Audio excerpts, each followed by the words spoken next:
For as low as 2,899 pesos, mararating mo na nga ang Ilocos Tri-City from the historic Cali Crisologo of Vigan to extreme sand dunes of Paway to the beautiful Blue Lagoon of Pagudpod. At hindi lang yan kasama na rin sa all-in package ang transportation, accommodation, city tour itinerary, toll and gas fees kaya less hassle na yan sa trip nyo. Dito nga kami nag-book sa Sunscape Travel and Tours. And on our day 1, first stop is itong Ilocos Sur Arc. Dito pwede ka mag-picture as proof na talagang nakarating ka sa Ilocos. Unang city na dinaanan na namin is Paway City. Dito narating naman namin ang historic Paway Church kung saan pwede ka magsimba sa loob.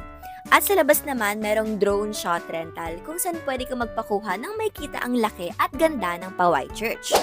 After nito, dumiretso na kami sa pinaka-exciting tour ng Paway, which is the Sand Dunes. Perfect pang barkada, pang pamilya, and talagang maaalog ka sa extreme ng rides na to. Sinubukan din namin tong only sunboarding nila. Talagang na-enjoy namin tong extreme 4x4 experience na to and ang breathtaking ocean views on the side. Talagang must try ito sa tour namin. Next stop, after naman ng extreme ride, is mag-chill naman tayo dito sa very historic Malacanang of the North. Dito, makikita mo yung mga dating tinirahan ng Marcos na ngayon ay naging museum na. Kung makikita nyo, may mga naiwan pa nga silang mga gamit dito. Matatanaw mo rin dito ang napakagandang view ng Paway Lake. Sunod naman namin pinuntahan is the highest lighthouse in the Philippines, ang Cape Bojador Lighthouse.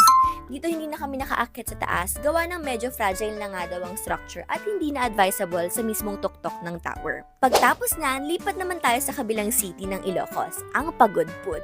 Dito, you will witness the beautiful Baguio windmills. Talagang mamamangha ka sa ganda nito, mahangin at talagang perfect photo spot. Next and last stop of our day 1 tour is the Blue Lagoon. Dito na rin located ang ating accommodation. Perfect time to rest and relax after a long, tiring day. Napakaganda ng beach dito, napakapayapa ng tubig. And you can also try some of their water activities, the Dragon Banana Boat, and many more. Day 1 pa lang yan, pero talagang nasulit na ang aming tour because of Sunscape Travel and Tours. Follow our account to see our next activities on our day 2 package.